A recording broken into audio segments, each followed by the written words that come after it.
अॼ जी आखाणी उनवान भाइरनि जो पाण में प्रेम।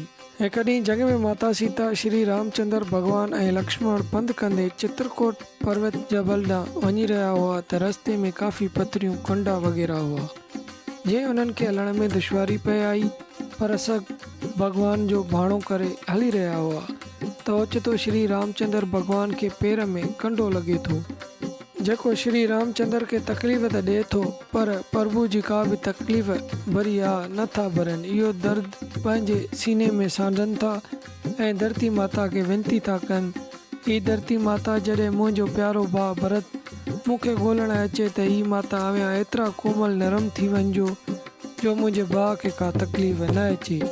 तंहिं ते माता वराणी थी, प्रभु अवियां प्रार्थना न कयो, अवियां आदेश कयो बसि। पर छा अवियां जो भाउ अवियां खां वधीक नाज़ुक आहे जो हू पथरियूं ऐं कंडा बर्दाश्त न करे सघंदो।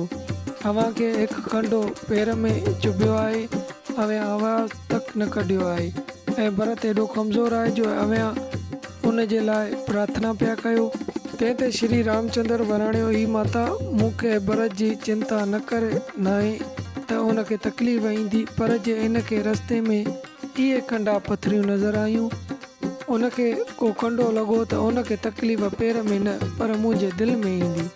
ईअं लॻंदो त कंडो उनजे दिलि में चुभी रहियो आहे, छो जो उनजो मूंसां एतिरो प्रेम आहे जो हू बार बार इहा ॻाल्हि सोचे मन ई मन दुखी थींदो त मुंहिंजो प्यारो भाउ हिन दुख ऐं तकलीफ़ मां गुज़रियो हूंदो।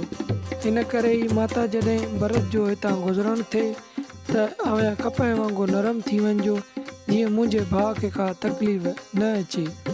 संदेश इन लाइ चयो वियो आहे, रिश्ता खून सां न, ख़ानदान सां न, समाज सां न, बल्कि प्रेम ऐं एहसास सां जुड़नि था।